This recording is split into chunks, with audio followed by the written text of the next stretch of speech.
Hello, I'm Patrick McGee, and I'm joined here by Scott Rabalais for this edition of the LSU Women's Basketball Tournament Update.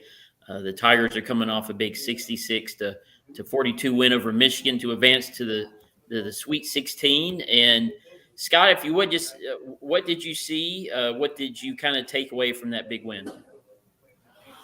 Well, LSU, obviously it's great. First of all, for the program that they got to the Sweet 16. Yeah, they lost in the second round last year to Ohio State, and this was the big step that you need to validate your season. Like they won a lot of games in the regular season, finished second in the SEC to South Carolina, won a game in the SEC tournament. All things were improvements, more games in the regular season, more SEC wins, all things that were improvements from last year. But this is the time of year, this is the NCAA tournament when everyone, judges how your team was, where your program is. And if they hadn't won to advance to the Sweet 16, it would have been kind of probably the first big disappointment under Kim Mulkey. But they did win and they got through, and not on the strength of their offense, really. They beat Hawaii 73-50, won 66-42 last night over Michigan. But their defense has really been outstanding. Defense and rebounding has really been great for them, especially in this past game. So that's going to be a big key for them going forward, especially against Utah on Friday. All right, just looking at Angel Reese's stats, they were pretty impressive just from those two games. How good has she been so far in this tournament? Well, she's been terrific.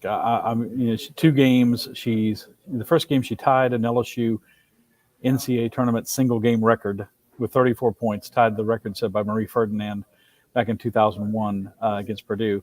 And then last night she had 25 points and 24 rebounds. 24 rebounds, smashed the NCAA tournament record held by Sylvia Fowles that she set in the 2008 Final Four. And it was 3 off the record, the all-time record for anyone in any NCAA tournament women's game. It was the third most rebounds ever. And Patrick, she's put up so many great numbers. This was her 6th 2020 game of the year. This was, of course, her 30th double-double game of the year. She only had 2 games where she didn't have a double-double. She's put up so many great numbers. You kind of take it for granted. And I was thinking back to her game against Hawaii and thinking, I covered the game when Marie Ferdinand scored the 34 points against Purdue, and Marie was an All-American as well. And I remember thinking that night, what a tremendous performance that was. And with Angel, you kind of got numbed by it a little bit. You kind of, I hate to say take her for granted, but you kind of just expect, if she had she had 21 points and 15 rebounds, that was okay. And that's what she would probably say. Mm-hmm. And when those are great numbers. She's had just an amazing season, and she's an amazing player, and I think has established herself as in one season as one of the LSU all-time greats. And we'll talk a little bit about Utah here shortly, but often teams that get on, make the deepest run in the tournament are playing their best basketball at this point in the season. Where would you say the LSU women right now are close to their best, or is there another step they have to take here in the course of this week? I think they've been better offensively. Just as recently as the Georgia game in the SEC tournament in their opener, they shot 50% from the field and just really lit it up from 3-point range. And they shot 43.5 against Hawaii and about 35.3 against Michigan. But it was a very defensive game for both teams. Michigan's defense was good as well. LSU's, they're just not hitting well from the outside, but they really have stepped it up on the defensive end and just wiped Michigan off the boards. And a Michigan team that doesn't have any, skyscrapers, as some of the analysts like to say. They don't have anybody who's 6'5" or 6'6" or something like that, like South Carolina does. But they have a lot of 6-footers across the board, even at the guard positions. And LSU just really handled them overall. That was impressive to see. So that will stand them in good stead, I think, against a Utah team that can also play, can score a lot, but can also be held down offensively as well. Yeah, I was looking at Utah's season early in the year. They beat the Big 12 champ by I think by 54 points, Oklahoma, and they beaten Stanford. They really kind of got some really impressive notches on the belt. Any quick impression on Utah? I mean, just anything to be able to kind of glance at them and see what kind of a challenge they're going to offer on Friday. Yeah, I mean, they're a very good team. They shared the Pac-12 regular season title with Stanford, which, of course, lost last night to Ole Miss. That was a shocker, or the biggest shocker of the women's tournament so far. They're a high-scoring team. They scored in their first game against Gardner Webb, 103 points in the first game of the tournament. But they can be slowed down offensively too. Last night they beat Princeton, who was the 10th seed, 63-56. This was a game like LSU played. It was on Utah's home court in Salt Lake City. So yeah. So you look at it and say, you don't want to get too much into the comparative score game, but a lesser team, certainly a lower seed than what LSU played and didn't win as impressively. So that was their third lowest scoring game of the year. But they've got a very good forward, and Alyssa Pilley. She was like a second team All-American, averaging 21 points a game. Inez Vieira, leads them in assists. So they've got you got a good assist to turnover ratio. So they've got a good inside outside thing going on. Strong up the middle like LSU is with Reese and Alexis Morris. So it'll be a challenge for LSU, but LSU will be a challenge for Utah as well, no question. Any just a big picture, any impressions that you kind of took away from the tournament as a whole through the first two games?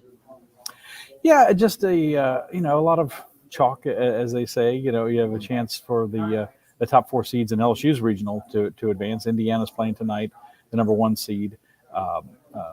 Villanova's playing tonight, I believe, against a 12 seed Florida Gulf Coast. So you'd expect them to probably advance. So it could be 1, 2, 3, 4, and LSU's Greenville 2 regional. South Carolina's already through. I think the SEC has acquitted itself very well. As I said, Ole Miss won to get to the Sweet 16, shocking Stanford. South Carolina is through. LSU's through. I think Tennessee will probably get through. So you could have four teams from the SEC in what everybody says is a down year for the SEC, although they were still third in the net.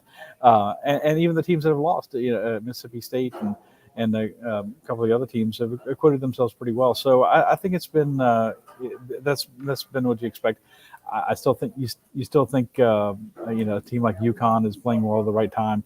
It's hard to beat them. The last time UConn didn't make the Final Four was the year LSU beat them in a regional final with Sylvia Fowles back in 2007. And they've made it every single time since then. But this is impressive. Now, speaking of impressive, Patrick, I want to mention something about Kim Mulkey as a coach.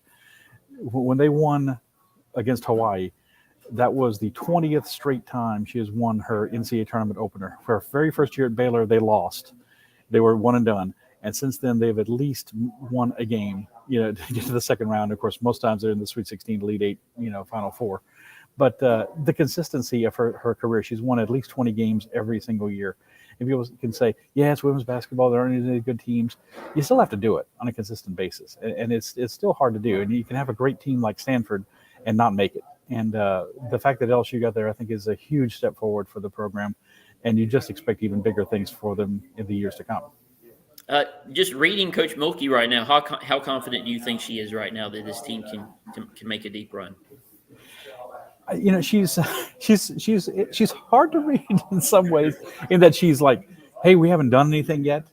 She says, hey, she keeps saying about her team that they've won a lot of games, but they haven't won a championship. She even said that last night. But at the same time, she's proud of her team. You can tell, and you can tell this was a very satisfying moment for her. And I think she feels like, coaches are always happy when you're playing good defense and rebounding. And to hold Michigan to the season low for points last night, and to it might have been a season low, it might have been an all-time low for them in the NCAA tournament play. It certainly was one of the lowest scoring games for LSU, an LSU opponent in an NCAA game. That always pleases them, and to rebound and to get those second chance points and put back baskets, that has been a hallmark of LSU's game. And it's you got to rely on that. The offense could come and go. The shots may not fall, but if you're playing good defense, like LSU is going to have to play against Utah and any opponent going forward, then you can be there. And I think and have a chance to win. And I think that's where LSU is after these first two games. And I think that pleases her, the effort and the defensive tenacity that they've shown in these first two games, allowing a total of 92 points. Yeah. It's almost 2:00 on Monday, and we're still waiting on that start time on Friday. Are we probably going to find that a little bit later this afternoon? Yeah, maybe tonight, because you're still waiting on the second half of the regional with Indiana to play and with Villanova to play. So yeah, and then you're going to have the other games that are in Greenville again. To remind fans and viewers, there are only two regional sites this year: Greenville, South Carolina, and Seattle, and two teams from each site will advance to the Final Four in Dallas. And of course, because people might look at it and say, well, South Carolina's going to Greenville as well. LSU and South Carolina are on opposite sides of the bracket. They wouldn't meet until the national championship game. So that's a plus for LSU, for anyone. Yeah. I think on the LSU side of the bracket, not to have to face South Carolina until as far down the road as possible. But yeah, I think we may see something late tonight after those games are played. Okay.